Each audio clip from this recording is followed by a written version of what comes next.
Hello everyone, स्वागत है आप सभी का आपके YouTube channel the exam tutorial पर।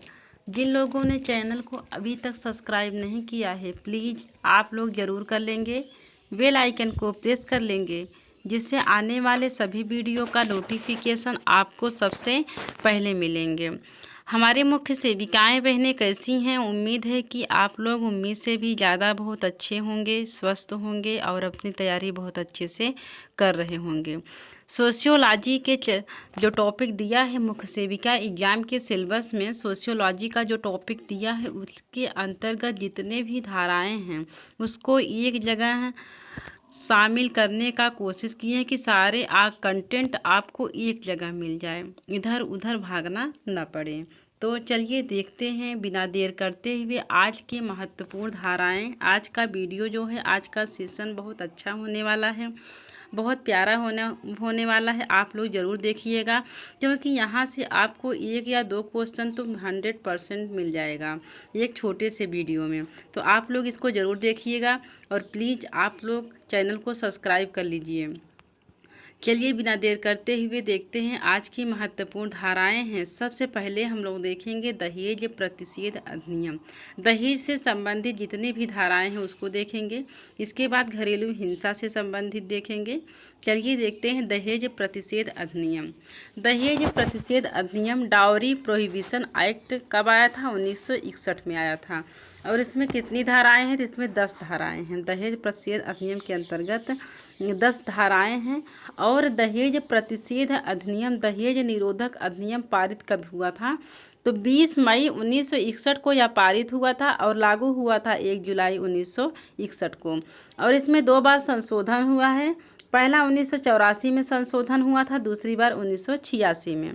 चलिए देखते हैं धाराओं को।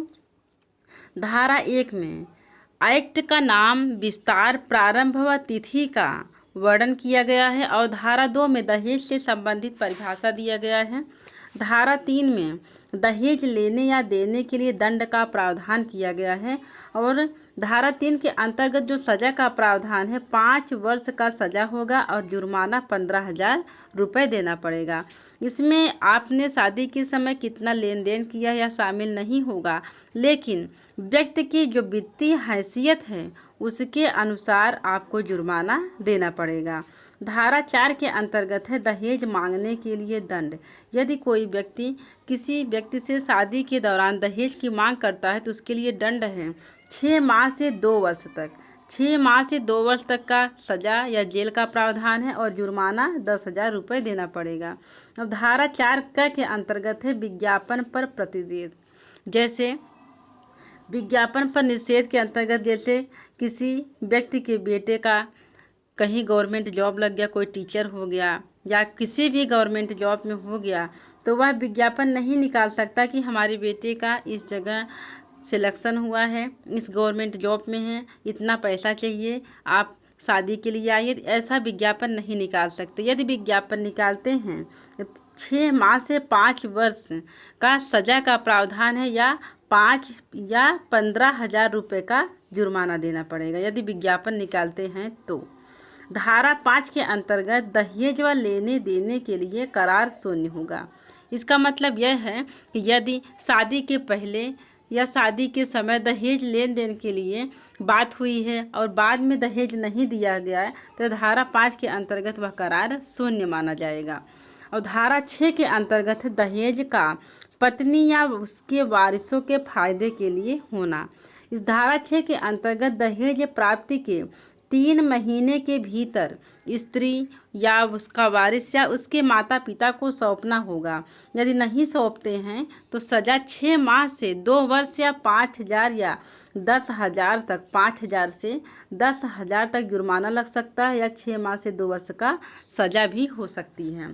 धारा 7 के अंतर्गत है अपराधों का संज्ञान। क्या अपराधों का संज्ञान जो है धारा 7 के अंतर्गत आएगा। धारा 8 में दहेज एक संज्ञेय अजमानती एवं सबूत का भार आरोपित पर होगा। धारा 9 के अंतर्गत धारा 8 है। धारा 8 के अंतर्गत है दहेज प्रतिषेध है अधिकारी या डीपीओ की नियुक्ति किसके द्वारा किया जाएगा? यह राज्य सरकार के द्वारा किया जाता है। यदि एग्जाम में पूछ लिया जाए दहेज प्रतिषेध अधिकारी या डीपीओ की नियुक्ति किसके द्वारा किया जा सकता है, तो किया जाता है ए केंद्र सरकार के द्वारा, बी राज्य सरकार के द्वारा, सी ए और बी दोनों, डी कोई नहीं। इसमें आपका करेक्ट ऑप्शन हो जाएगा राज्य सरकार के द्वारा। अगला है धारा 9। धारा 9 में केंद्र सरकार को नियम बनाने की शक्ति है और धारा 10 में राज्य सरकार को नियम बनाने की शक्ति है। धारा 9 पहले आता है तो केंद्र सरकार बड़ा है, केंद्र सरकार को नियम बनाने की शक्ति पहले होगी। इसके बाद धारा 10 राज्य सरकार को नियम बनाने की शक्ति होगी। आगे है घरेलू हिंसा, इसमें थोड़ा मिट गया है घरेलू हिंसा। घरेलू हिंसा से महिला संरक्षण अधिनियम कब आया था? 2005 में। यह पारित हुआ था 13 सितंबर 2000 को पारित हुआ था और लागू हुआ था 26 अक्टूबर 2005 को। घरेलू हिंसा महिला संरक्षण अधिनियम 26 अक्टूबर 2005 को लागू हुआ था और 13 सितंबर 2005 को पारित हुआ था। यह डेट बहुत ही इम्पॉर्टेंट है, इसको ज़रूर याद कर लीजिएगा। इसमें घरेलू हिंसा संरक्षण में अध्याय 5 है और धाराएं कितने? धारा 37 है। चलिए धाराओं को देखते हैं। धारा 1 में जैसा कि सब में संक्षिप्त नाम विस्तार और धारा के बारे में ही होता है, उसका नाम क्या है, उसका विस्तार कितना है, उसका प्रारंभ कैसे है। और धारा 2 में परिभाषा होती है और धारा 2 के अंतर्गत व्यथित व्यक्ति, व्यथित व्यक्ति में कौन कौन आएगा? महिला में जैसे विवाहित भी हो सकती है, अविवाहित महिला भी हो सकती है, विधवा भी हो सकती हैं, बच्चे बालक भी हो सकते हैं। और प्रत्यार्थी के अंतर्गत पुरुष या महिला कोई भी हो सकता है। बालक में जो 18 वर्ष से कम उम्र जिसके संतान सौतेले या दत्तक या पोष्य के द्वारा बालक होता है। और यफ के अंतर्गत है घरेलू नातेदारी और यश के अंतर्गत है साझी गृहस्थी। अगला है धारा 3। इसमें जो इम्पॉर्टेंट है घरेलू हिंसा से संबंधित धाराएं 37 है, लेकिन सबको नहीं शामिल की है। जो इम्पॉर्टेंट है एग्जाम की दृष्टि से उसको यहाँ पर शामिल किया गया है। धारा 3 के अंतर्गत क्या है? घरेलू हिंसा की परिभाषा दी गई है धारा 3 में। धारा 4 में संरक्षण अधिकारी को जानकारी का दिया जाना और जानकारी देने वाले के दायित्व का अपवर्जन की बात धारा 4 में किया गया है। धारा 5 में पुलिस अधिकारियों, सेवा प्रदाताओं और मजिस्ट्रेट के कर्तव्य की बात की गई है और धारा 7 में चिकित्सीय सहायता की बात की गई है। और धारा 8 में संरक्षण अधिकारी की नियुक्ति किसके द्वारा? यह राज्य सरकार के द्वारा किया जाएगा।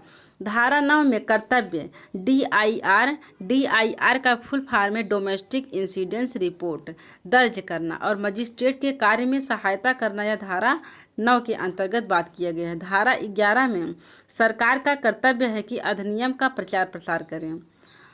धारा 12 में मजिस्ट्रेट को आवेदन से संबंधित है और आवेदन कौन देगा? व्यथित महिला, उसके कहने पर कोई संरक्षण अधिकारी या सेवा प्रदाता भी कर सकता है। और आवेदन प्राप्ति के 3 दिन के अंदर आवेदन प्राप्ति हो जाती है, उसके 3 दिन के अंदर पहली सुनवाई तथा 60 दिन के अंदर निपटारा हो जाना चाहिए घरेलू हिंसा से संबंधित जो मामले होते हैं।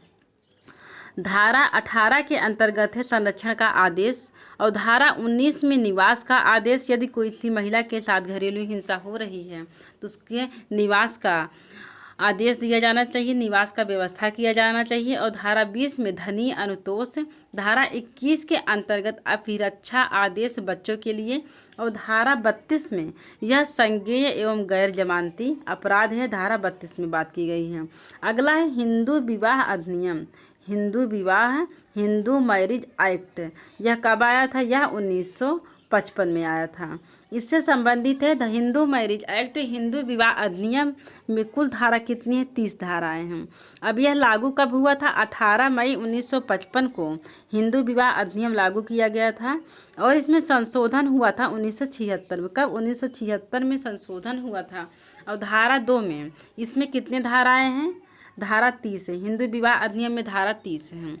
धारा 2 में हिंदू में कौन कौन शामिल होते हैं? जैसे एग्जाम में पूछ लिया हिंदू में कौन कौन शामिल हैं। ऑप्शन ए सिख, बी बौद्ध, सी जैन, डी ईसाई। तो इसमें आपका करेक्ट ऑप्शन कौन, हिंदू में कौन शामिल नहीं होते ऐसे पूछेगा। तो इसमें सिख, बौद्ध, जैन दे देगा, लास्ट में ईसाई दे देगा। तो आपका करेक्ट ऑप्शन हो जाएगा ईसाई, क्योंकि ईसाई इसमें शामिल नहीं है। या ऐसे दे दें सिख, बौद्ध, जैन, और एक ऑप्शन दे उपरोक्त सभी, जिसमें आपका करेक्ट ऑप्शन हो जाएगा उपरोक्त सभी। तो धारा 2 में हिंदू की बात की गई, जिसमें सिख, बौद्ध, जैन शामिल हैं। और धारा 10 में न्यायिक पृथक्करण 1 वर्ष का, और धर्मांतरण या संन्यास या मृत्यु की परिकल्पना पर नहीं। अगला है धारा 13। धारा 13 में विवाह विच्छेद की बात की गई, किसकी, विवाह विच्छेद की। और धारा 13B में आपसी सहमति से विवाह विच्छेद, जैसे यदि पति पत्नी है, आपस में वैचारिक मतभेद है, मेल नहीं खा रहा, तो वह आपसी सहमति से विवाह विच्छेद कर सकते हैं। लेकिन विवाह विच्छेद के लिए बीच में 6 से 18 माह तक मौका दिया जाना चाहिए कि बीच में आप संबंध को सुधार सकते हैं। अगर नहीं सुधरता तो आप लोग आपसी सहमति से अलग हो सकते हैं। धारा 13B में बात की गई है। अगला है धारा 14। धारा 14 में विवाह के 1 वर्ष के अंदर विवाह विच्छेद नहीं होगा। जैसे यदि कोई कपल है, आपस में शादी कर लिए, एक या लव मैरिज या अरेंज मैरिज, कोई भी मैरिज है, आपस में शादी हो गई और चाहे कि 1 साल के अंदर ही विवाह विच्छेद हो जाए, वैचारिक मतभेद हो रहा है या मेल नहीं खा रहा है, तो यदि वो अलग होना चाहते हैं तो नहीं हो सकते हैं। 1 वर्ष के अंदर विवाह विच्छेद नहीं होगा, यह धारा 14 के अंतर्गत बात की गई है। 1 वर्ष के बाद आप विवाह विच्छेद के लिए अप्लाई कर सकते हैं, अलग हो सकते हैं। और धारा 5 में विवाह विच्छेद व्यक्ति पुनः कब विवाह करेगा, यह धारा 15 में बात किया गया है। चलिए एक बार फिर से देख लेते हैं। दहेज प्रतिषेध अधिनियम में कितनी धाराएं हैं, 10 धाराएं हैं। और घरेलू हिंसा संरक्षण अधिनियम में कितनी धाराएं हैं, 37 धाराएं हैं। और हिंदू मैरिज एक्ट में कितने धाराएं हैं, 30 धाराएं हैं। इसमें आप लोग इम्पॉर्टेंट देख लीजिए, क्योंकि इसमें जो इम्पॉर्टेंट है एग्जाम के दृष्टि से वही शामिल किया गया है, इसलिए आप लोग इसको कई बार वीडियो को देख लेंगे। और यदि आप लोग के पास समय है, लगे तो नोट्स भी बना सकते हैं। कई बार रिवीजन करेंगे तो अच्छे से तैयार हो जाएगा। एग्जाम में यहाँ से 1 या 2 क्वेश्चन तो कन्फर्म आना ही है। चलिए बहुत बहुत धन्यवाद।